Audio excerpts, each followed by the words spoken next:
Listo. Muy bien. Les damos la bienvenida a esta sesión del seminario que tenemos desde la maestría en gestión del aprendizaje en ambientes virtuales.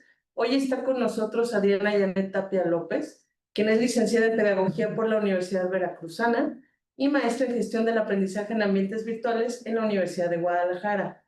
Ha trabajado como diseñadora instruccional y docente en licenciatura, desarrollando contenidos educativos para entornos virtuales como ADI, Azure, Garnet y Mobbio. Cuenta con experiencia en la elaboración de materiales interactivos y evaluación del aprendizaje. Coordinó la selección de intérpretes de la lengua de señas mexicana en el PUEI de la Universidad Veracruzana, así como la organización del Foro Internacional de Educación Inclusiva FIES. Ha sido ponente en diversos encuentros académicos sobre innovación y mediación pedagógica, como la Universidad de Guadalajara, la Universidad Nacional Autónoma de México, la Universidad Veracruzana y la Universidad de Colima, abordando temas sobre innovación educativa, mediación pedagógica y el uso responsable de materiales digitales. Muchas gracias, Adriana, por estar esta mañana con nosotros. Te escuchamos con atención. Gracias, maestra. Gracias a todos. Continúo mi presentación. Voy a presentar. Creo que ya se ve.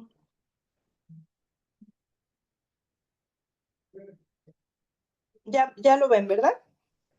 Sí. Ok, bien. Entonces les comentaba sobre este cantante, ¿no? de música jazz.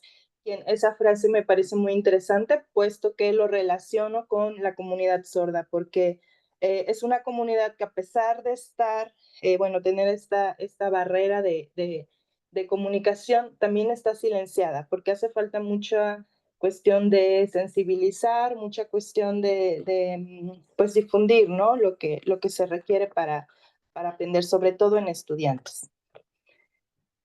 Bien, mis antecedentes. ¿Dónde sucede esta propuesta de intervención? Bueno, en la Universidad Veracruzana. La Universidad Veracruzana tiene un programa llamado Programa Universitario de Educación Inclusiva, PUEI. Este PUEI lo que busca es garantizar el acceso educativo a cualquier persona con discapacidad. Ellos manejan en todos los ámbitos de discapacidad, desde la motriz, intelectual, psicosocial, visual, auditiva, ¿no? En este caso específicamente, yo me estoy enfocando en la comunidad sorda. Bien, ¿qué pasa con la comunidad sorda? Es que ellos se enfrentan a barreras en su proceso de aprendizaje debido a la falta de recursos didácticos adaptados y a la falta de capacitación en materia de educación inclusiva. La alfabetización en español y la comprensión de contenidos son desafíos persistentes para esta población. Me gustaría como que nos centráramos en esta competencia, puesto es algo que voy a desarrollar más adelante, y es como el problema medular, pues, de la población, ¿no? Y de las barreras que se enfrentan para la comunicación. También, bueno, si nos vamos como a esta parte de lo que es la educación educativa, en el ámbito universitario presenta diversos desafíos, especialmente adaptación de recursos y formación docente. Una de las cifras que me parecieron bastante interesantes es que, de acuerdo al INEGI, solo el 5% de personas con discapacidad, aquí habla en general de personas con discapacidad, logran obtener el grado de licenciatura.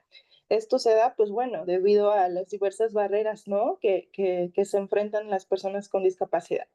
Y en cuanto al número de población, son 2.3 millones de personas que carecen o que tienen esta condición auditiva, ¿sí? También 21 de cada 100 estudiantes sordos van a la escuela, y en promedio solo el 47% logra llegar al 4º grado de primaria. Esta cifra también es como alarmante, porque vemos que no todos los estudiantes logran llegar o logran alcanzar un nivel de licenciatura. Y si llegan a la licenciatura, presentan muchísimos problemas, sobre todo en la lectura y la comprensión del español. Bien. En cuanto a las problemáticas.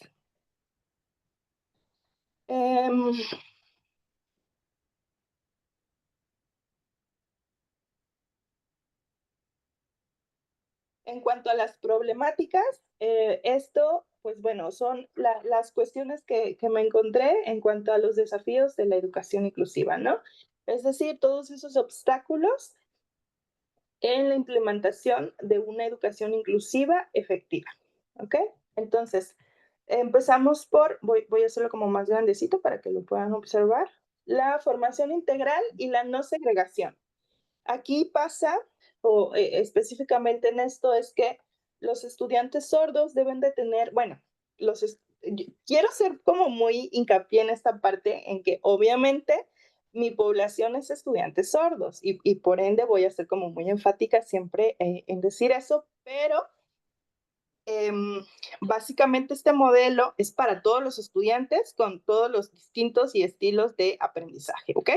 Bien, la formación integral, pues bueno, es esta parte donde necesitamos o se requiere hacer una formación del estudiante de manera íntegra, de manera que abarque diversas áreas de su vida y que se puedan relacionar para formar para toda la vida, ¿ok?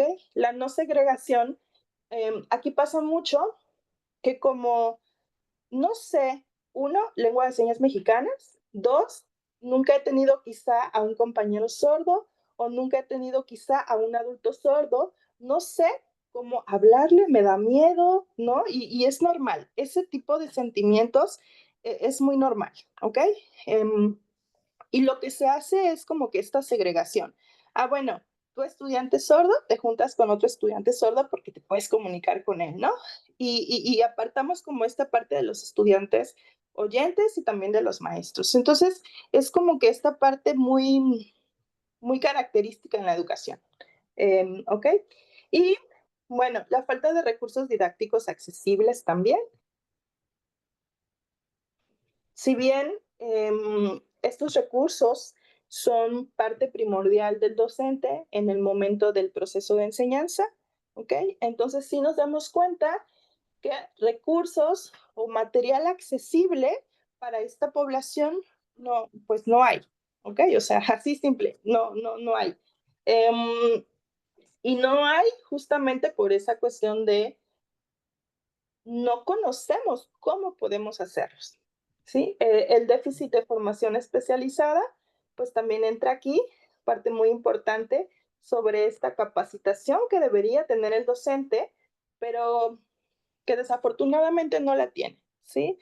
El docente con lo que puede o con lo que tiene a su alcance intenta, pero pues no lo es todo, ¿no? Entonces sí se necesita una formación especializada para poder atender a este tipo de población. Y bueno, las barreras de comunicación para estudiantes sordos.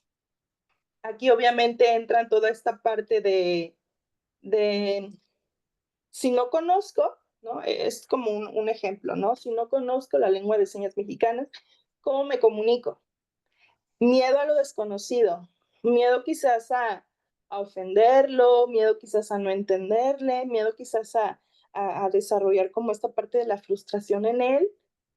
Entonces, todas estas barreras se dan en lo educativo, porque no sabemos o no tenemos como, pensamos, es que como yo no sé lengua de señas mexicanas, pues no me voy a poder comunicar con él, ¿no? Entonces, sí, quizá es un problema o es un problema, pero hay otras maneras que podemos hacer para poder lograr esa comunicación, ¿ok? Y bueno, esta parte de refuerzo educativo, adaptación curricular y diversificación del currículo, ¿ok? Me gustaría como explicar a detalle estos tres, y es que en cuanto al refuerzo educativo, los estudiantes sordos no solamente necesitan o requieren como esta formación básica, al que se le da a todos los estudiantes, ¿no? Sino también requieren pues un apoyo extra. Un apoyo donde se le pueda al estudiante sordo dar herramientas para que puedan aprender o para que puedan desarrollar otras habilidades que, como el caso anterior que yo les comentaba, que solamente un porcentaje muy, muy pequeño logra ingresar a licenciatura, ¿sí? Entonces ellos vienen como con un rezago educativo muy marcado. Por lo tanto, sí se requiere un refuerzo extra y para ser como más clara, ese refuerzo se refiere a aprender y lectura y escritura del idioma español. ¿Ok? Porque, bueno, recordemos que las personas sordas, su lengua materna es la lengua de señas mexicanas, ¿ok? No el español. Sí aprenden español los estudiantes que logran ir cursando todos esos niveles educativos, pero su lengua materna es la lengua de señas mexicana, que es completamente diferente, tiene su propia gramática y bueno, es muy diferente al español, ¿no? Entonces, sí se requiere como este refuerzo en el idioma español. Adaptación curricular. En esta parte, y como para ser un poco más específica, voy a dar un ejemplo. En la Universidad Veracruzana se estaba buscando como que esta parte de en el área de formación básica, los estudiantes deben cursar inglés, que es lengua 1 y lengua 2, en 2 semestres. ¿Ok? Entonces, se estaba viendo que como tal, enseñarle inglés a un estudiante sordo, pues no le beneficiaba mucho. Pero querían como justamente esta parte de volver a adaptar el currículo en el área de formación básica y poderle dar al estudiante, en lugar de darle inglés, poder darle español, ¿ok? Entonces, eso es un ejemplo claro de lo que sería una adaptación curricular, ¿ok? Y la diversificación del currículo, pues eso básicamente es adaptar el currículo a todos nuestros estudiantes. O sea, yo me enfoco, obviamente, como ya lo comenté, a la población sorda, pero todos como docentes tenemos estudiantes con diversos estilos de aprendizaje, maneras de aprender, tenemos una diversidad, ¿ok? Entonces, la importancia justamente de esto, pues, es poder adaptar y diversificar este currículo, ¿no? Bien. Perdón, ¿Sí? Diana, hay un comentario de Héctor Dorantes que yo creo que es pertinente en este momento, que nos dice, yo agregaría la textualización de la educación en general y de los materiales educativos en particular. No sé si quieras comentar de viva voz, Héctor. ¿A qué te refieres con textualización?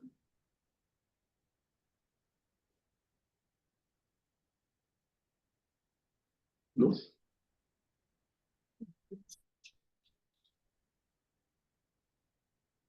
Bueno, si no lo dejamos para después, nada más quería, porque tiene...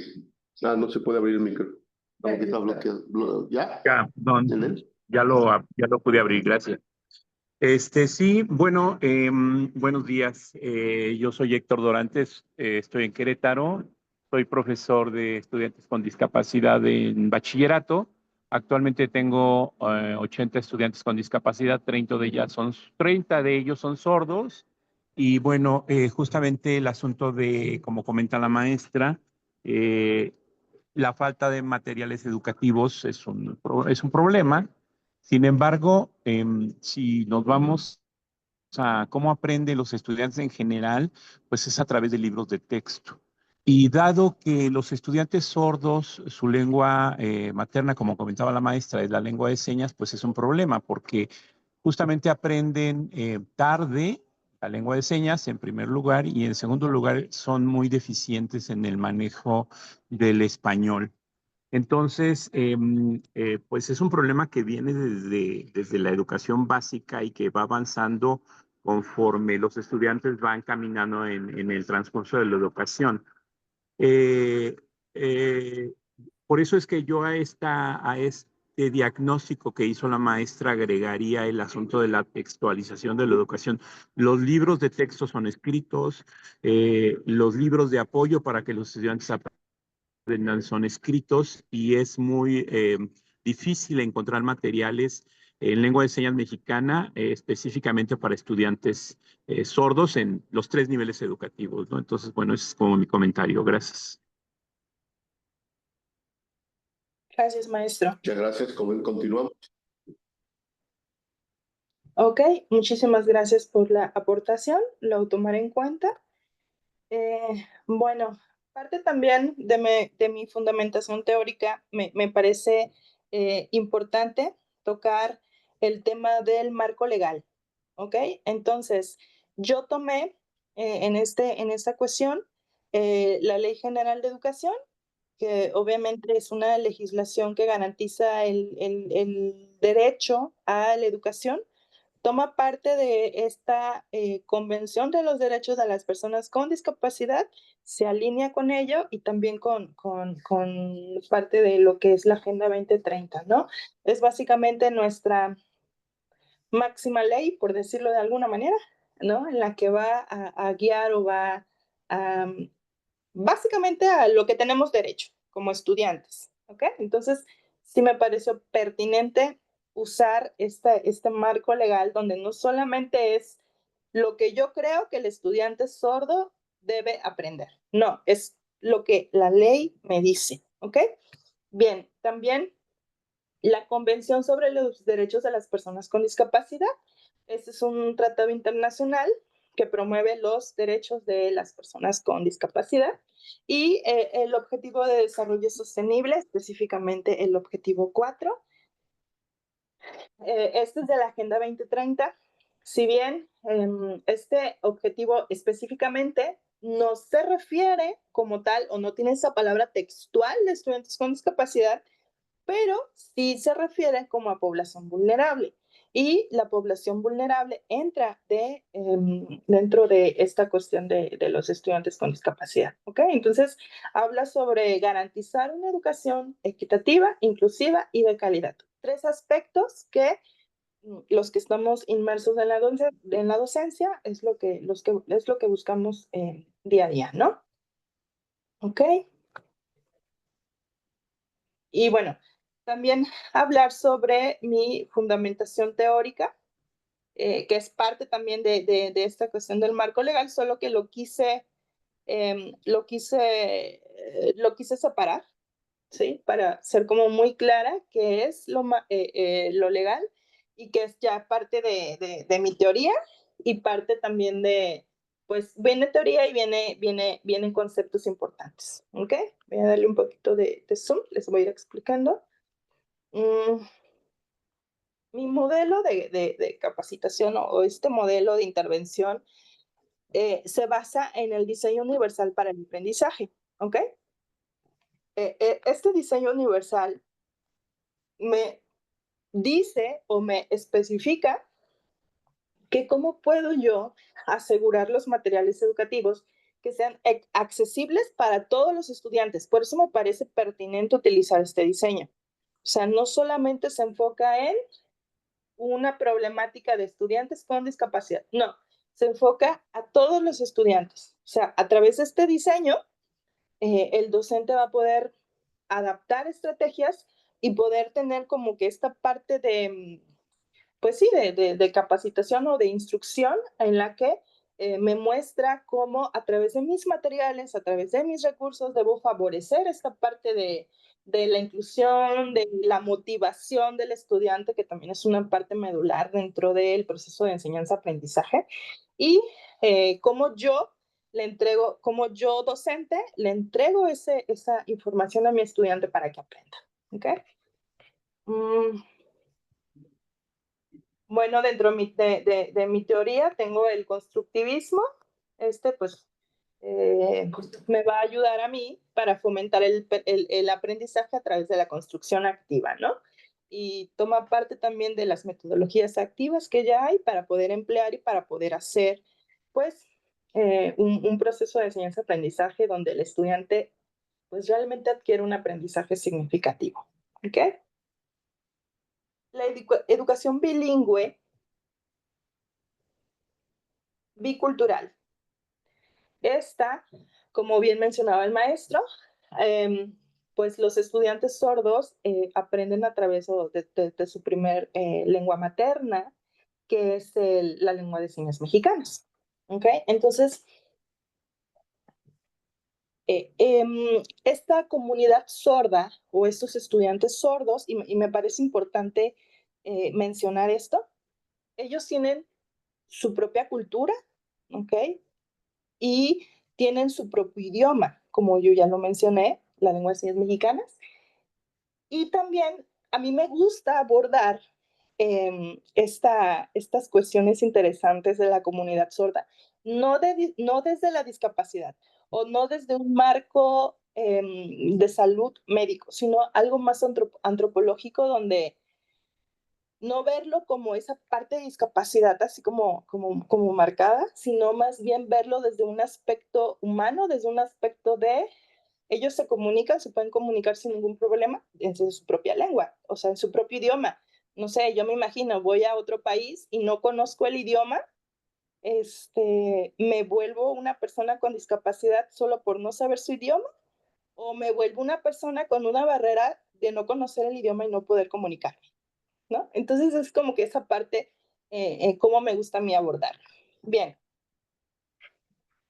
La educación inclusiva, pues esto es donde se integran a todos los estudiantes en un entorno de aprendizaje común. O sea, básicamente eso. O sea, la educación universitaria debe tener estos espacios para todos los estudiantes con o sin discapacidad, que promueva un ambiente inclusivo, un ambiente cómodo y un ambiente donde el estudiante se sienta pues en su casa, porque o sea, muchas veces el estudiante pasa la mayor parte del tiempo en la escuela que en su casa. Entonces tiene que ser como justo este entorno amigable, inclusivo, eficiente, donde el estudiante se sienta cómodo y se sienta bien para aprender. ¿Ok?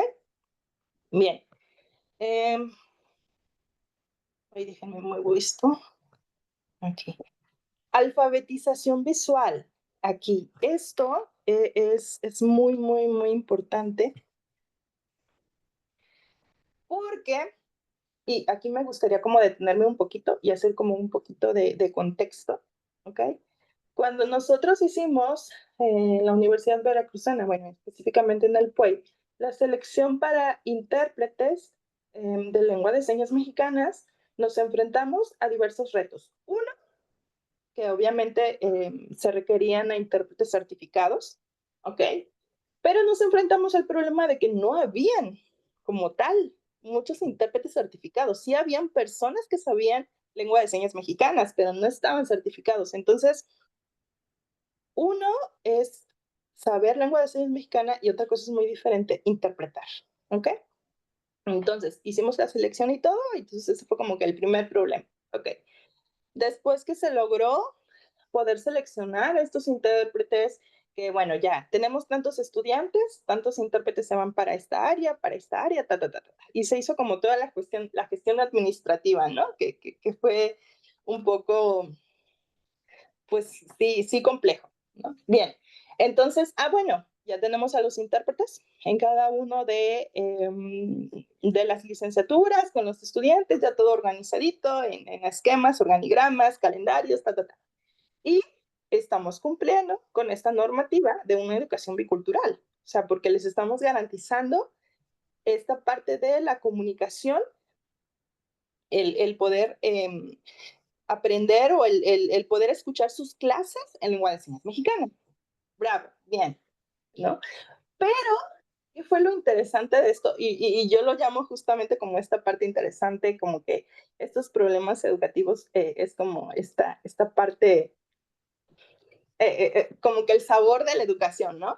Es que nos dimos cuenta que no solamente bastaba con que existiera un intérprete de lengua de señas mexicanas, porque ¿qué pasa? El intérprete como tal, pues es eso, un intérprete, pero no es un docente. O sea, no te va a explicar, no le va a explicar al estudiante, no, porque no es su área. O sea, simplemente es como un subtítulo, ¿no? Que estás teniendo. y el intérprete está haciendo eso. Pero ¿qué pasa en ese canal de comunicación de la información que está dando el docente, de la interpretación que está haciendo, valga la redundancia, el intérprete? No logra el estudiante como tal comprender. ¿Y por qué no logra? Porque esta parte de la alfabetización visual es sumamente importante. El estudiante sordo aprende a través de la visión. Entonces, si hay conceptos abstractos, los conceptos abstractos como tal es muy difícil explicarle a un estudiante sordo. Entonces, dentro de cada una de las disciplinas y los conceptos pues que hay dentro de cada una de nuestras disciplinas, son conceptos que si de por sí para el estudiante oyente es difícil explicarle, ¿no? Ahora imagínate un estudiante sordo. Entonces yo pongo un ejemplo de la licenciatura en contabilidad, cargo y abonos. ¿Cómo le explicas a un estudiante sordo qué es un cargo, qué es un abono? O sea, tú le puedes dar la información teórica y el intérprete pues puede hacer su labor en cuanto a decir lo que está diciendo el maestro, pero no estás llegando a esa parte de comprensión cognitiva del estudiante, ¿sale? Para que lo entienda. No sé, en pedagogía también tenemos conceptos como el constructivismo, ¿sí? Dentro de eso, la zona de desarrollo próximo, andamiaje. ¿Cómo le explicas a un estudiante sordo qué es el andamiaje? ¿Ok? Entonces, yo puedo dar mi teoría o una definición de concepto que es el andamiaje y el intérprete puede hacer esta interpretación. ¿Pero el estudiante sordo lo comprende? Pues no, desafortunadamente no lo comprende. ¿Por qué? Porque como lo expliqué o como lo comenté, esta parte de conceptos abstractos, de cuestiones que ellos no pueden ver, bueno, no es que no lo puedan ver, sino que no lo pueden entender tan simplemente a través de una imagen, ¿sí? Es donde radica el problema. Entonces, justamente para mí, esta parte de la alfabetización visual en el uso de estos recursos es muy importante para, bueno, al momento de capacitar al docente. O sea, ¿qué vas a explicar? ¿Cómo lo vas a emplear? ¿Sí? No solamente es la imagen, como decía el maestro, ¿no? Es que todos los textos están en español. Entonces, para que un estudiante sordo aprenda, no solamente se requiere como esta parte del español, sino también la imagen, el concepto en lengua de señas mexicanas y aparte en el español. O sea, son cosas visuales, por eso yo comento aquí como la alfabetización visual, que se tiene que unir, ¿sale? Para poder explicar un concepto. Así. Entonces, bueno. Y el aprendizaje significativo, pues bueno, aquí básicamente es que conecten el aprendizaje con experiencias en contextos del mundo real. Competencias se enfoca en desarrollar habilidades prácticas desde el saber conocer y saber ser y saber hacer. ¿Sale? Básicamente un enfoque por competencias. ¿Ok? En mi estado del arte, yo investigué tres investigaciones. Una fue en Salamanca, España, otra en Ecuador y otra en México que se realizó en la Universidad de Guadalajara. ¿Qué se encontró? En Salamanca se encontró que sus estudiantes tuvieron dificultades en comprensión lectora y bueno, esto estaba enfocado en las competencias morfosintácticas y también como resultados es que los estudiantes no identificaban bien las palabras claves gramaticales en las oraciones y utilizaban, que esto es siempre lo que utilizan los estudiantes sordos, palabras claves para poder entender entre comillas, una frase, un contexto, ¿no? Algo que tú le des. Por ejemplo, en su idioma ellos no tienen como esa parte de los artículos, entonces van como que eliminando cosas gramaticales que tenemos en el español y solo van identificando aquellas palabras claves que para ellos tienen un sentido. Entonces, bueno, esto encontraron y que esta situación propone que esta situación, estas estrategias tienen una baja competencia en la comprensión y la lectura, ¿no? Y también, bueno, ellos proponen un uso de material digital para enseñar habilidades específicas. En Ecuador, las problemáticas igual se centran como esta parte de la enseñanza en la lectoescritura de estudiantes sordos y ellos encontraron, o sea, esto es muy curioso, ¿no? También una insuficiencia en la comprensión lectora. Las instituciones carecen de material didácticos adecuados, lo que lleva a una enseñanza tradicional y poca motivadora. Y los docentes no se capacitan ni actualizan en la elaboración de recursos didácticos. En el caso de, ay no, en el caso de México, que no veo,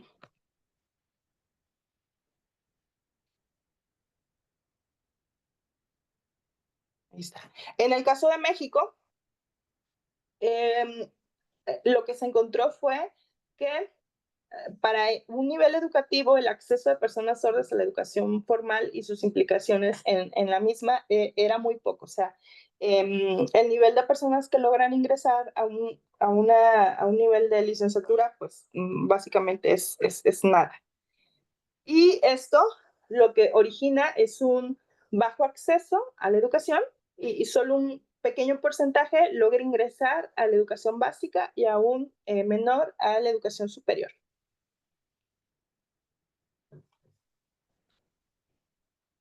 Bien, como objetivo, mi objetivo general, aquí vamos a hablar sobre, bueno, lo que se pretende es capacitar a los docentes mediante un taller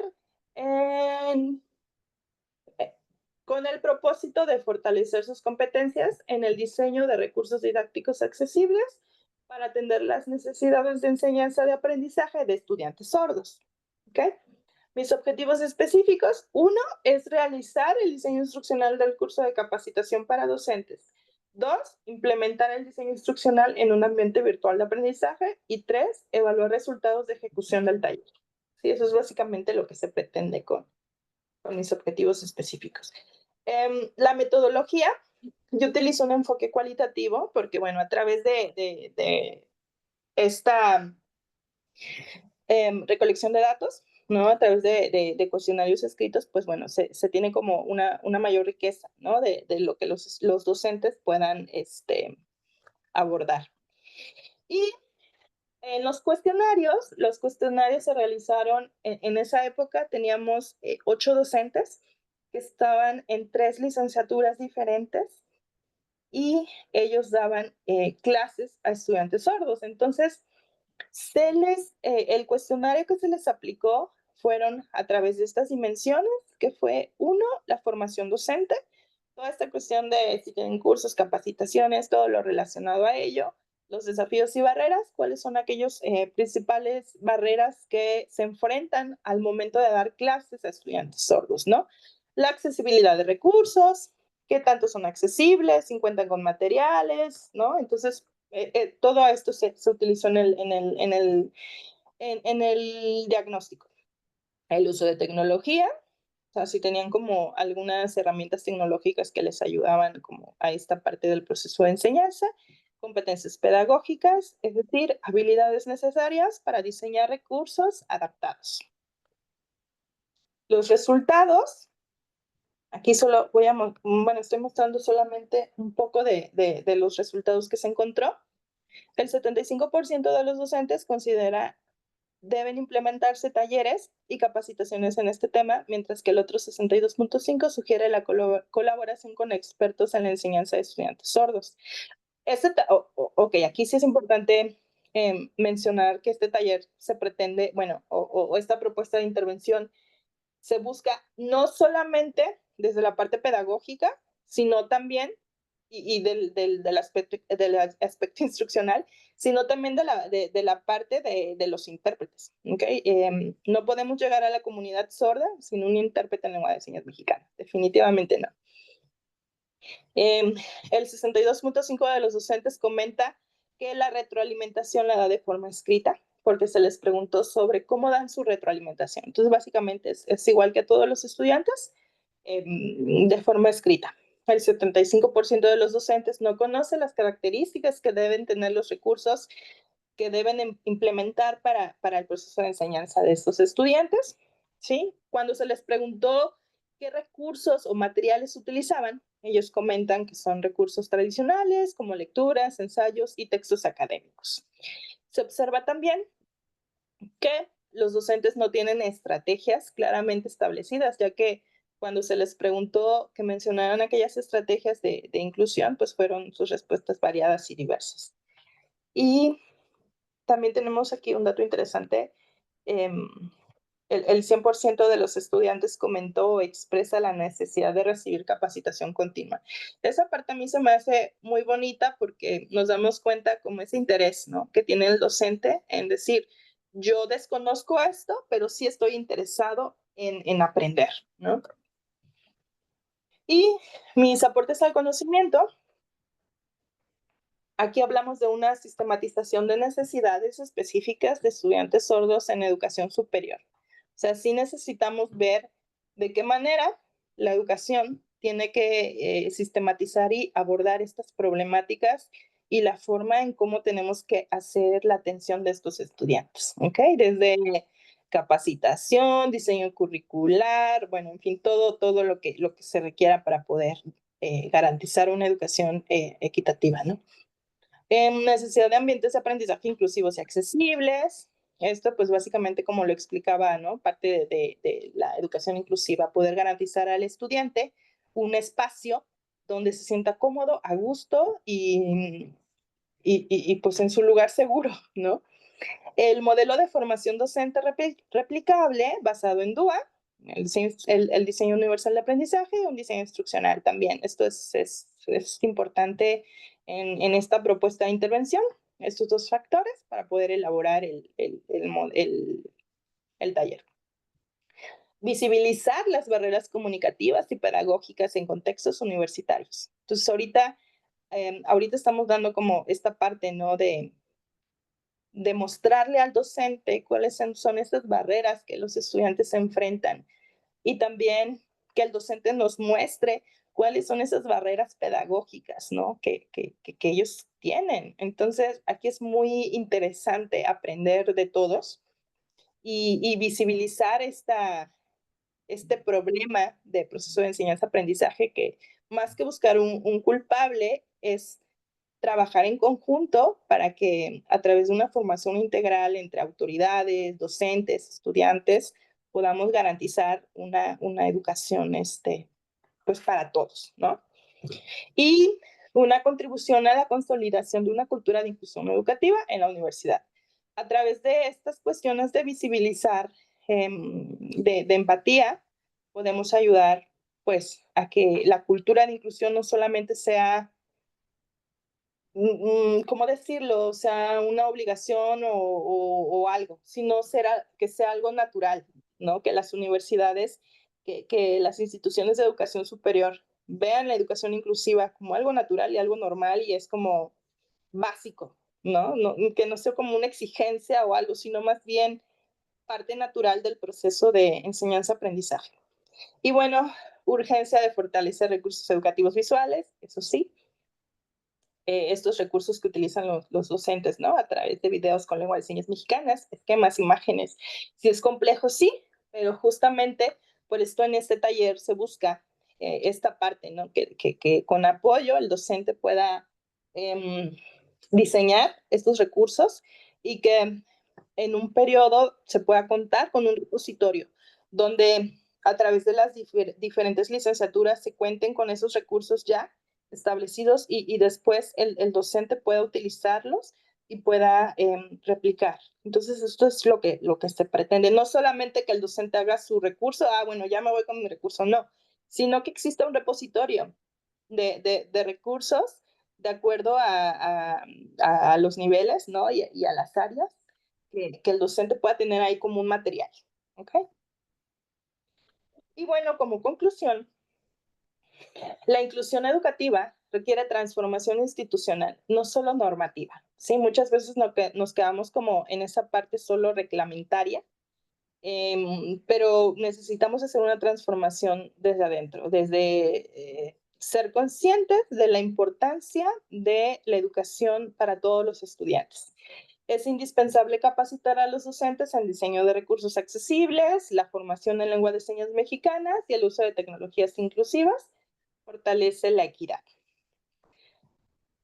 El diseño universal para el aprendizaje debe guiar la práctica docente y atender la diversidad no es opcional, es un principio ético y pedagógico. Aquí creo que es muy importante abordar esta parte de la diversidad, ¿ok? En cuanto a mi responsabilidad como con mi propio quehacer pedagógico, ¿sí? Atender la diversidad de estudiantes. Y yo sé que aquí va a entrar una cuestión compleja, ¿no? Del docente en el que me diga, es que tengo 40 y tantos estudiantes y tengo 20 y tantos, o sea, no sé, muchos grupos, ¿no? Y también es entendible esta parte.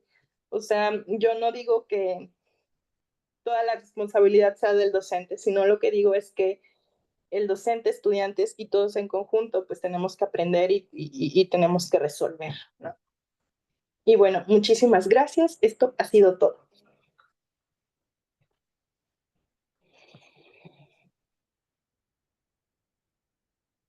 Muchas gracias, Adriana.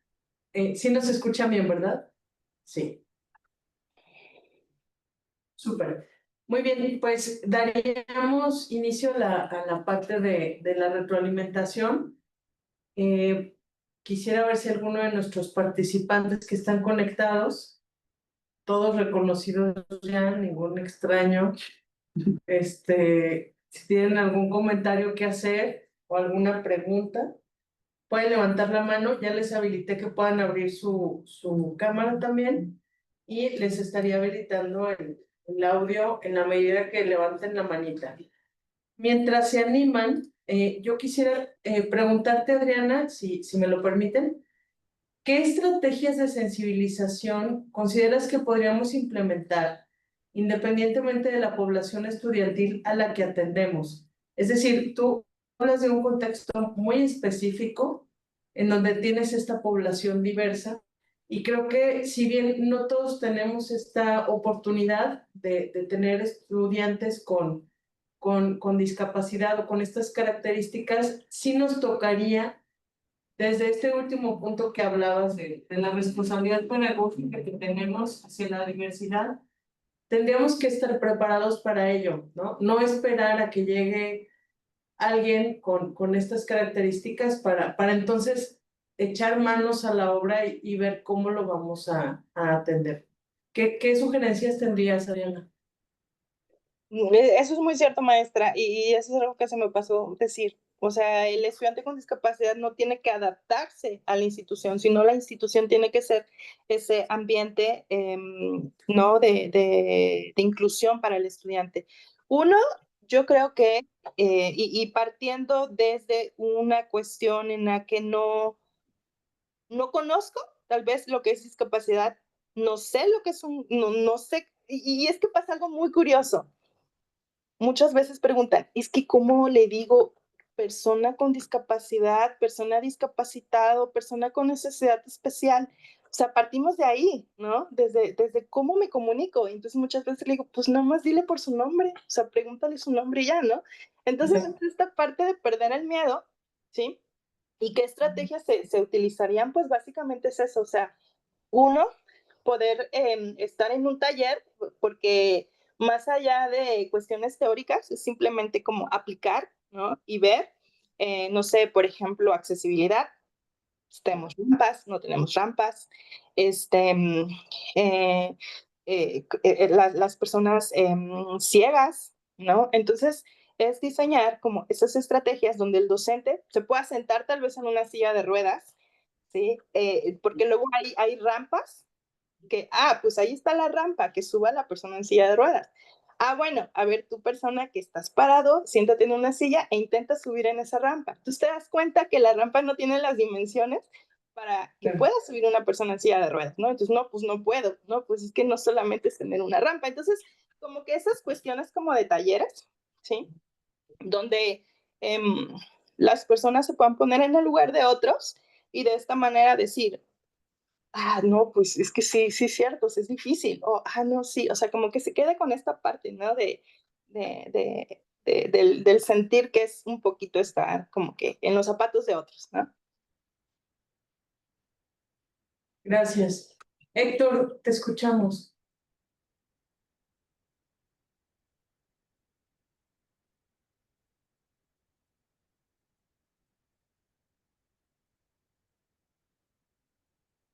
Está apagado el micrófono, pero creo que va.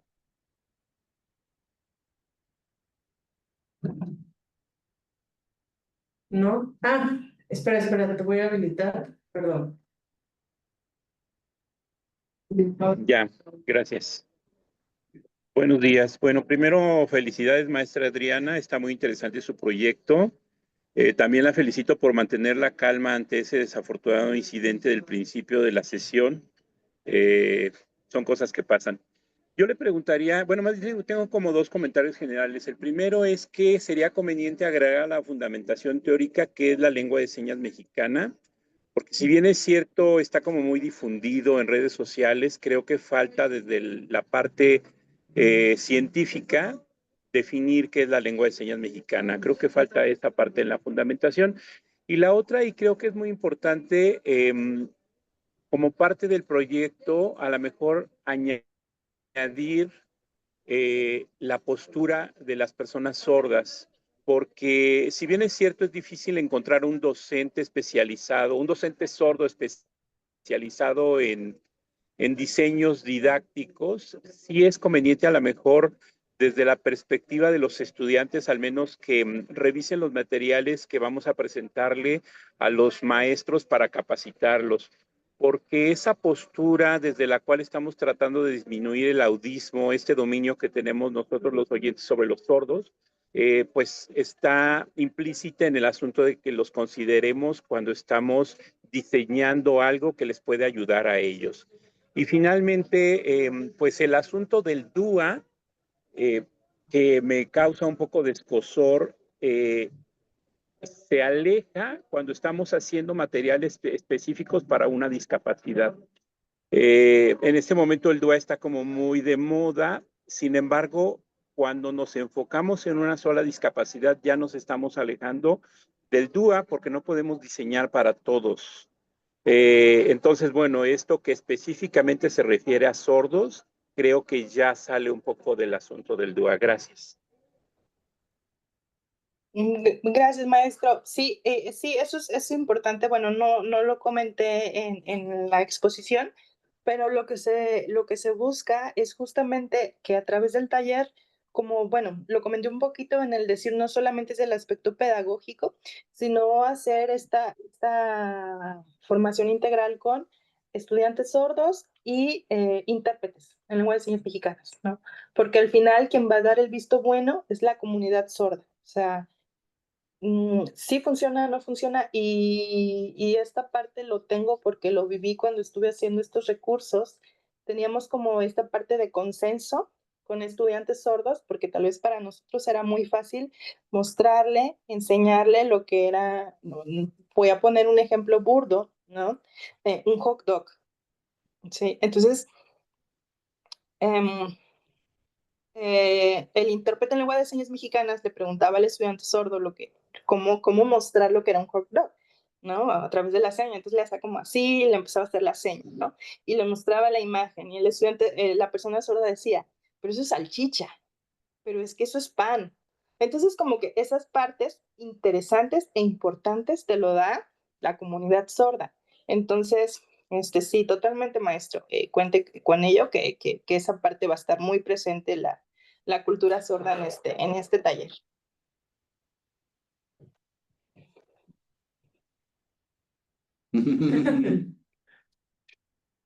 Ahí se siente el no entender la lengua de la comunicación de Héctor.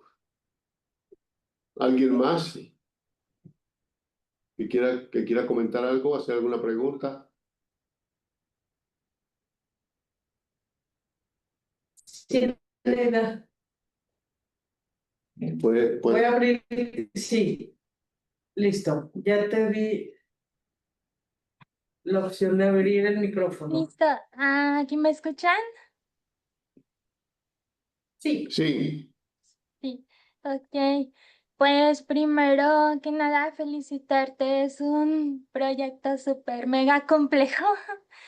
Me parece muy complejo, sobre todo porque son muchísimos factores los que intervienen y los que hay que revisar, pero pues sí, es un tema muy importante y que como comentan, pues no hay que esperarse a que estén los alumnos porque creo que es algo que siempre nos pasa, o sea, hasta que no llegan los estudiantes, es cuando la escuela empieza a ver cómo le hace y se va el semestre y bueno, muchas veces se pierden oportunidades valiosas. Y pues nada más compartir, por ejemplo, que aquí en la Universidad de Guadalajara, desde la cuestión del bachillerato que se empezó a implementar, se dieron cuenta de que muchos estudiantes llegan a la preparatoria o a la universidad prácticamente con las calificaciones regaladas. Entonces, muchos estudiantes que llegaban a la preparatoria, que son sordos, pues llegaban con muchísimas dificultades, sobre todo en materias, pues sí, complejas como matemáticas, inglés, etcétera, y que muchas veces, en que entonces se propuso el hacer un curso de inducción, o sea, creo que aquí no es solo la capacitación para los docentes, sino también para darle una preparación previa al estudiante. Eso es lo que a mí me parece importante que también se pudiera agregar a tu proyecto, este, porque los estudiantes, pues aquí en la preparatoria 7 se preparan durante un año antes de hacer su examen de admisión. Y eso les ha ayudado bastante para poder hacer su examen de admisión, pues con un poquito más de facilidad y de igualdad de condiciones. Entonces, sí, se está presentando muchísimo, incluso con otras condiciones, con otras discapacidades como la visual, que llegan a la universidad. Ahí tenemos un estudiante de CUSEA que llegó a la universidad con las calificaciones en matemáticas regaladas y pues en su licenciatura necesita saber más de matemáticas, entonces ha pasado sus materias con muchísima dificultad y en pleno semestre se le tiene que dar una capacitación personalizada para que ella pueda pues tratar de entender todo lo que la materia implica. Entonces, creo que eso de la preparación previa es un punto importante. Y bueno, también pensar que la discapacidad auditiva es muy diversa, porque así como hay estudiantes que no escuchan nada y que su lengua materna es la lengua de señas, también hay estudiantes que escuchan algo con dispositivos como el implante coclear. Yo soy usuaria de implante coclear. Entonces, también ahí pensar en los subtítulos, además de la lengua de señas, pensar en los apoyos como subtítulos. Ya me decían, por ejemplo, te grabamos audios, pero a veces yo prefiero la lectura de mi lector de pantalla. ¿Por qué? Porque cuando tú estás hablando, hablas y empiezas a bajar la voz y empiezas a platicar y empiezas a hablar más fuerte y eso de no tener la voz estable como el lector de pantalla también puede dificultar el que un usuario de implante coclear o de auxiliares auditivos comprenda lo que se está diciendo. Entonces, es como algo muy diverso y debemos de pensar en múltiples posibilidades, creo yo. Gracias. Muchas gracias, maestra Eneida, y súper, súper enriquecedor su aportación. Definitivamente sí, yo estoy tomando notas para ir agregando a mi proyecto esas partes que me comentan. Y sí, usted mencionaba una cosa muy, muy, muy interesante y muy importante que nosotros nos dimos cuenta. Es aspirante a la maestría. Ay, mira, qué interesante, Neida. O sea, lo que acabas de decir es justo eso, ¿no?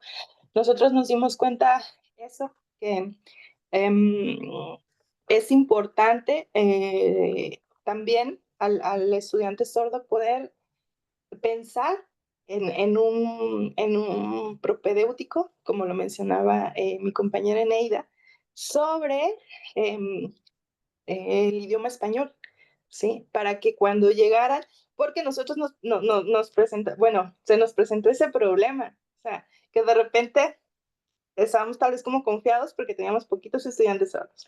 Después se fue aumentando. Digo, no es como que tengamos un montón, pero ¿cómo atiendes esa diversidad?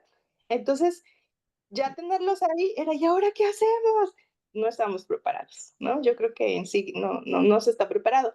Pero lo que comenta Neida es muy importante porque también hay otra universidad que está replicando como ese modelo y dice, porque preguntamos, oigan, ¿y ustedes cómo hacen para atender a tantos estudiantes sordos, a tantos intérpretes y no sé qué? Y dice, pues es que nosotros lo que hacemos es darles, y por lo visto también lo están haciendo en la preparatoria donde trabaja Eneida, es darles un curso antes y ahí se desarrollan ciertas habilidades más que nada del español, comprensión y lectura, que es como este problema que el estudiante se enfrenta, y ya después presenta su examen de admisión. Y si no lo pasa, pues no. Pero bueno, ese curso te va a ayudar a ti poder pasarlo. Entonces sí, como que estar en esos filtros y si no, pues bueno, regresarlos a este propedéutico. Pero sí, muchas gracias, Eneida, y sí, definitivamente muy acertado lo que me comentas. Muchas gracias, Eliana. La maestra María Félix había levantado la mano. ¿Quieres comentar algo, Félix? Sí, ya le quité el... Bueno, sí, bonito día. Este, yo quería comentar algo que me sucedió, ¿no? Hace como 5 años, yo soy profesora de orientación educativa en una preparatoria, de bachillerato en mi estado. Pues se supone que yo ya tenía experiencia previa con discapacidad y todo este rollo, pero de repente nos llega un niño con auxiliares auditivos y fue muy curioso que aunque yo quise hacer esta relación, entablar una especie de más afecto, no nada más ser la maestra y ya, empecé a notar varios detallitos. Efectivamente, pues los chavos se van yendo con, por decirlo así, calificación regalada. No alcanzan a comprender porque nosotros como docentes no tenemos la capacidad para aventarnos ese reto, porque en realidad es un reto. A pesar de que dicen, bueno, van a tomar un cursito sobre inclusión, vamos a hablar sobre esto, les vamos a enseñar tal vez algunas señas que son básicas, más o menos cómo tratar hasta que con un alumno en esa magnitud te das cuenta y dices tú, no, pues no es tan fácil. Es como de, tengo que dedicarle más tiempo, tengo que preocuparme específicamente en elaborar algo para él. Al final de cuentas, sí significa invertirle y a veces no tenemos el tiempo para eso, ni la motivación ni las ganas. Yo sé que está mal decirlo, pero, por ejemplo, en mi trabajo lo que yo estoy viendo es eso, que estamos saturados de actividades que no alcanzamos a concretar algo o si las concretamos, las hacemos, utilizamos una palabra, abajo, o simplemente por hacerlas porque de plano tenemos que cumplir. Pero es demasiado lo que se nos pide y y a veces pues no le vemos interés. Desgraciadamente así es. Yo pienso que aquí el problema de todo radica en que no hemos tenido una buena reforma educativa, en que no están volteando a ver a la educación, en el que nos están dejando rezagados y pues la verdad, sí, podemos seguir implementando cursitos, seguir, la verdad buenísimo, el que proponen me gusta mucho, yo lo hago en mis clases, yo les pongo a los papás y a mis compañeros, les pongo vendas en los ojos, les amarro las manos, incluso les pongo cinta o amordazo la boca y los pongo a trabajar en equipo. Pero en realidad pienso que es de tocar piedra más arriba y seguir exigiendo y exigiendo, porque tenemos que tener un tiempo para que nos eduquen generalizado. O sea, no nada más es para una discapacidad. No es decir, bueno, voy a esperarme a que me toque el alumno para poder capacitarme. El chiste es que todos estemos capacitados, que ya no existan un camp donde los niños sean segregados. Y ahora me tocó en mi caso mi hija.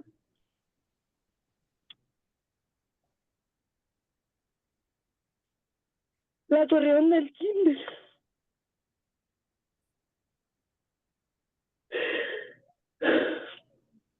Porque la maestra, con 30 años de servicio, no estaba capacitada.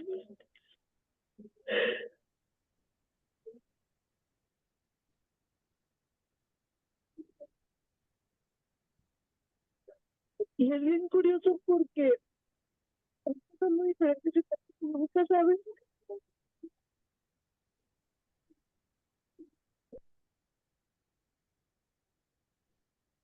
Y de verdad, siento que no deberíamos esperar a que nos toque algo para que nos tengan que capacitar o para capacitarnos nosotros.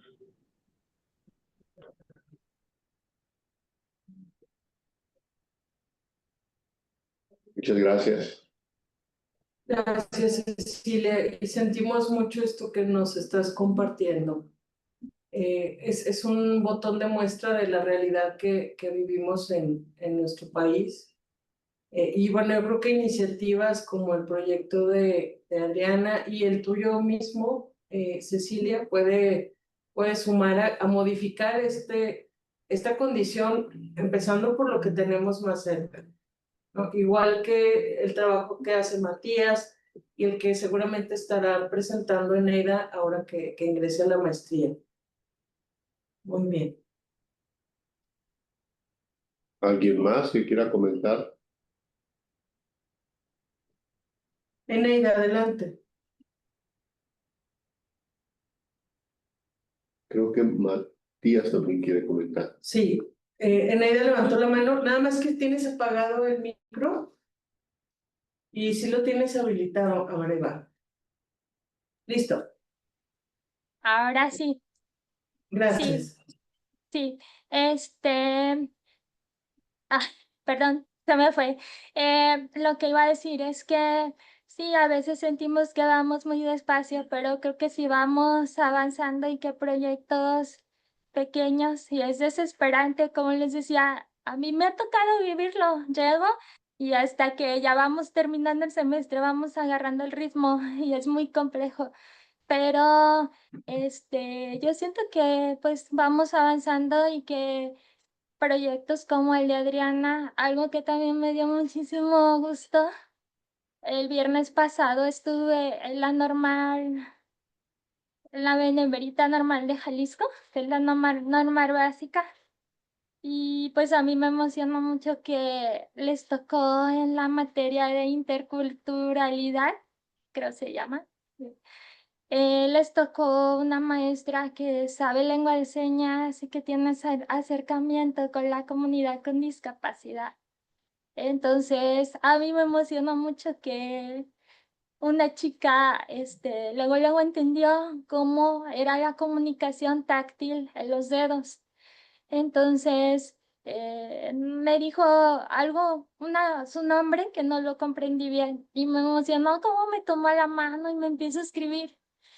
digo, esas pequeñas, aparentemente pequeñas cosas, creo que va a hacer que maestros entren mucho más preparados. Ella que está, pues que está tratando de aprender el braille de la lengua de señas, que me decía la maestra, esto no viene en el currículum de los estudiantes. Yo lo metí y de suerte me permitieron meterlo. Entonces, pues creo que también desde ahí, y como decían, desde la educación básica, creo que empiezan pues muchas cosas y muchas iniciativas que pueden irse replicando. Gracias.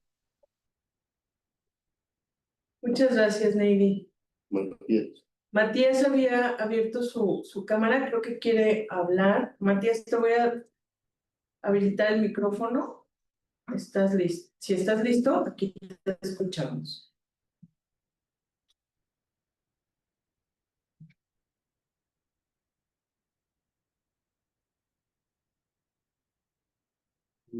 Quizás solo abrió la cámara. Bueno, en lo que alguien más se anima, yo quisiera preguntar, ante este desafío que nos plantea Cecilia sobre el caso específico que ella nos compartía del preescolar de su hija, ¿cuál sería la mejor solución, Adriana, y a la luz de lo que tú has estudiado? Hablamos de inclusión y también en contraste de estas condiciones de los profesores y de las instituciones educativas para poder atender esta diversidad. Entonces, ¿qué sería lo más conveniente? ¿Un programa transversal, un grupo específico donde se atiendan a estos estudiantes? ¿Cuál es, desde tu experiencia, la forma en la que se podría enfrentar esta situación problemática de la sobrepoblación en los grupos y de esta capacitación incipiente que puede haber por parte de los docentes? Digo, proyectos como el tuyo pueden ir incidiendo en que sean más, pero ¿cómo se abordarían? Sí, aquí obviamente es una problemática a la que nos vamos a enfrentar. O sea, me gustaría decir, lo podemos solucionar de esta manera, pero la realidad es que en cuanto a educación inclusiva o esta parte de la accesibilidad en educación, estamos muy lejos, o sea, todavía nos falta muchísimo. Como bien, María se enfrentó a este problema y es un problema al que te enfrentas en general, ¿no? ¿Por qué? Porque no se tiene la capacitación, la empatía, la sensibilidad, o sea, no se está preparado. Como que la educación tiene una venda y dice, los estudiantes con discapacidad no existen. Yo así lo veo, ¿no? Entonces, cuando un estudiante con discapacidad llega a la educación, bueno, al sistema educativo, sea el nivel que sea, es lo que hacen. Pues ahí déjalo que no te haga mucho ruido, ¿no? Ahí pásalo, ahí tú califícale con 10. Esa es la realidad, porque nos enfrentamos a esa situación en donde no se está preparado. Entonces, ¿qué podemos hacer? Pues seguir incidiendo, o sea, seguir. Yo por eso me pareció sumamente importante hablar desde el marco normativo. O sea, tenemos leyes, tenemos reglamentos, tenemos convenios que de alguna manera están ahí. Y si están ahí es porque velan por nuestros derechos. Entonces, yo diría, uno, no dejar que esos derechos sean atropellados, ¿sí? Hablar con la directora o hablar con las autoridades educativas que son quienes tienen que resolver esta problemática. A nosotros nos llegaron estudiantes sordos, pues no estábamos preparados. Entonces, ¿qué es lo que se hizo? Es resolver esta problemática, ¿no? Entonces, ¿qué es lo que se buscó a los intérpretes? Sí, se resolvió ese problema. No todo, porque pues obviamente ahí se presentó otro problema. Eso es lo interesante y lo de estos problemas sociales educativos, de estos problemas educativos, es que resuelves algo y te aparece otro problema. Resuelves algo y te aparece otro problema. Entonces es parte enriquecedor de ver esta realidad. Entonces, es esta parte, es seguir incidiendo con nuestras autoridades. ¿Cómo lo vas a resolver? Yo tengo este problema, tengo mi hijo con esta situación de discapacidad. Quizás darle una formación, ¿no? En conjunto disciplinar con expertos como psicólogos o expertos en este tipo de estilos de aprendizaje o de condición. Entonces eso es muy importante. O sea, la institución tiene que de alguna manera resolver esto, ¿ok? Si bien no va a saber cómo, pero tiene que buscar la manera de hacerlo. Entonces, básicamente es eso. O sea, sí es una realidad que no se está preparado y no vamos a tener de repente llegar y que un docente sepa lengua de señas mexicanas o que exista un psicólogo en la institución que pueda atender problemas psicosociales de estudiantes que están a punto de ya no querer nada de la vida, de suicidarse y de intervención, porque pasa también, eso está muy marcado ahorita en el sistema educativo universitario, estudiantes con muchos problemas emocionales, ¿no? Entonces, es una problemática en la que nos enfrentamos, sí. O sea, es una realidad en la que estamos, sí. Yo lo único que diría es que no nos cansemos, o sea, no nos cansemos como de incidir, de tratar de hacer conciencia, tratar de sensibilizar y dar a mostrar. O sea, no callar, sino dar a mostrar que hay un problema, que existe un problema y que se tiene que atender. Muchas gracias, Adriana. El doctor Rafael tiene aquí una observación. Sí, bueno, pensando un poco en todo lo que hemos estado platicando en la sesión, a mí me vienen a la mente los niños pequeños que son unas esponjitas. Entonces, yo recuerdo cuando, bueno, yo tuve la fortuna de vivir en el extranjero un tiempo y bueno, mi hija entró al preescolar en ese tiempo y estaba aprendiendo inglés porque estaba viviendo en un país donde se hablaba inglés. Y a mí me dijeron en ese momento que si no quería que también enseñaran francés. Y yo dije, no, pues suficiente carga tiene con el inglés como para además aprender francés. Y fue un grave error, porque realmente después me di cuenta con otros niños que yo veía ahí en este país, en la Gran Bretaña, era que los niños aprendían inglés, aprendían francés, aprendían chino, aprendían un montón de idiomas. Entonces yo creo, o sea, estamos perdiendo la oportunidad, yo creo, en educación básica de introducir, a final de cuentas es un lenguaje, el lenguaje de señas mexicano es un lenguaje nuestro, o sea, es un lenguaje al que a lo mejor no le, como dijo Cecilia, no le vemos necesidad a que nos tocan, ¿no? Pero a lo mejor empezar desde ahí, empezar con los niños chiquitos, empezar a decir, a motivarlos, a lo mejor no porque van a encontrar un niño solo, simplemente porque están en ese momento en el que quieren aprender, en el que tienen las condiciones y enseñarles a hablar un lenguaje de señas que a lo mejor no se les va a quedar a todos y no lo van a hablar, pero en el momento en que lo necesiten lo van a recuperar mucho más fácil que empezar desde cero, ¿no? O sea, más empezando se me ocurre, no sé, programas de formación en verano o actividades dentro de las escuelas donde se promueva que los niños desde chicos vayan desarrollando un lenguaje que se les va a ir quedando ahí para cuando haga falta.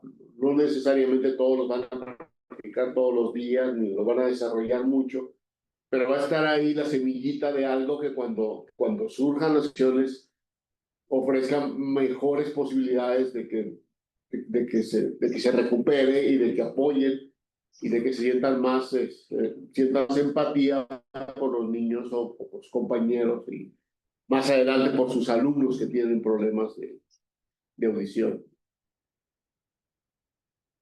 ¿Qué tan viable sería? ¿Cómo lo vería? Perfecto, maestro. O sea, parte de los estudios que realicé, me di cuenta que este problema al que nos enfrentamos en el nivel superior viene desde la educación básica. Entonces, hacer un diseño curricular enfocado desde estos planes y programas desde la educación básica es primordial, ¿no? Y no solo, yo ahí ya le aumentaría integral también los docentes, ¿no? Estudiantes, docentes, o sea, como que debe ser desde la médula, ¿sí? Para que cuando lleguen estos estudiantes a cursar, no caigamos en esta parte que comentaban en el de solo pasarlos. O sea, segregación, ¿no? No importa, el problema es que vayan avanzando, porque entonces puedo caer en una cuestión donde no le estoy garantizando la educación y entonces pues mejor lo paso.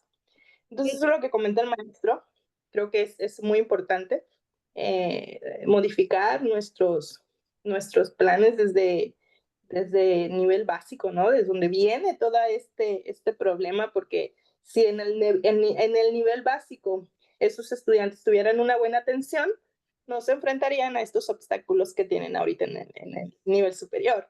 Pero ya llegando al nivel superior, no los podemos regresar vete a la primaria, ¿no? Tenemos que crear pues otra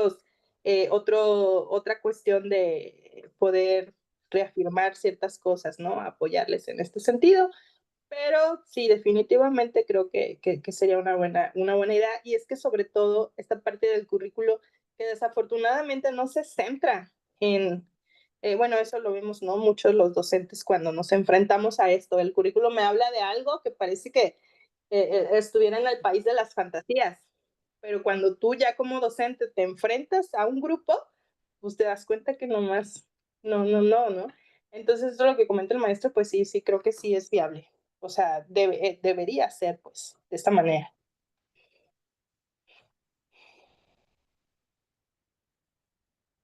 Muchas gracias, Adriana, gracias, doctor. ¿Algún comentario adicional o alguna pregunta? ¿No? Bueno, veo que está tu maestra, tutora y próxima directora de tesis, la maestra Nairene. Muchas gracias, maestra, por estar aquí. Y Comentario. sí, Matías está contando. Adelante, Rafa. Matías nos dice, en la UNAM hicimos un MOOC denominado Comprendiendo la discapacidad en entornos universitarios, el cual está alojado en Coursera y brinda una preparación inicial. Súper. Ok, entonces, para los interesados, ahí está un espacio de capacitación gratuito, supongo. Quiero compartir brevemente una anécdota. La semana pasada tuve la fortuna de conocer a Adriana en el evento de CIENU en la ciudad de Monterrey y me sorprendió mucho cuando estábamos haciendo los preparativos. Ella me decía, necesito estas condiciones porque viajo con mi silla de ruedas. Y yo de pronto me preocupé porque dije, entonces no vamos a saber cómo está no sé cómo está la universidad allá. Y bueno, todo fluyó muy bien. Es una institución que está preparada para recibir personas con discapacidad que llevan silla de ruedas, y Adriana andaba como pez en el agua. Viajaba más lejos que nosotros en el campus y conoció, creo que más espacios de los que conocimos nosotros. Pero bueno, quiero decir que la anécdota tiene que ver con mi sensación como profesora y como acompañante de alguien. Era muy complejo, y de pronto como que me decía otra maestra, ¿tienes el modo mamá activado? Pero es como esta necesidad de ayudar y de no estar familiarizada con esta independencia y con esta forma en la que se condujo perfectamente Adriana todo el tiempo, ¿no? Y bueno, esto solo que sirva como reflexión de esta necesidad mía que he identificado de formarme en términos más formales, tal cual, ¿no? Sobre estas situaciones, y que he estado muy sensible a ello. Te lo decía Adriana, es que cuando vengas a Guadalajara me preocupa cómo te vamos a recibir, y entonces yo estaba pensando que tengo que ponerme de acuerdo con otra oficina para poder disponer desde la entrada al campus, la forma en la que puedas entrar sin ningún contratiempo, ya estoy en eso y claro que te vamos a recibir y nos va a dar muchísimo gusto que puedas venir a la ciudad y a presentar acá tu examen pronto. Muy bien, tenemos Muchas acá... gracias, maestra. No, es un gusto, Adriana. Bueno, Evaluz comenta totalmente de acuerdo en la necesidad de que desde la normal se incluya en la currícula. Yo fui profesor normalista, tuve estudiantes sorda en mi segundo año de trabajo y al no tener una materia que me haya preparado para atenderla como se merece, tuve que hacer ajustes por mi cuenta, pero para ello se requiere que seamos sensibles. Sí, definitivamente. Gracias, Eva. Y yo creo que esto que comentaba el doctor Morales respecto a incidir en esta parte de la sensibilización de los estudiantes desde tempranas edades, ¿no? Hablaba desde el kinder. Creo que ya sucede, o sea, las nuevas generaciones tienen una sensibilidad distinta de la mía, o sea, yo lo veo con los más jóvenes respecto a la inclusión, a la diversidad y a esta sensibilidad a lo distinto y a cómo podemos acompañarnos también.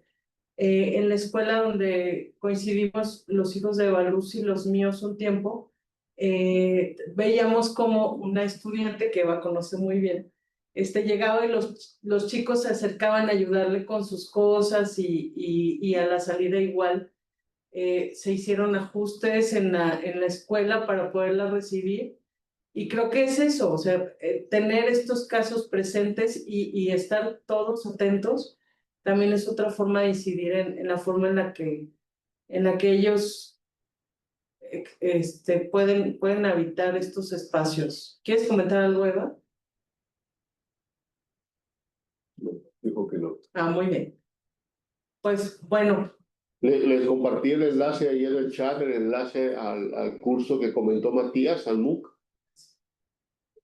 para quienes estén interesados en revisarlo, en inscribirse y en tomarlo. Pues creo que ya vamos cerrando, ¿verdad? Vamos cerrando. Sí. Muy bien, les agradezco a todos su atención. Esta es una sesión muy bonita y agradecería que quienes puedan habilitar su cámara lo hagan y los voy invitando a la próxima sesión. El viernes próximo nos vemos de 10 a 12 también. Voy a detener la grabación.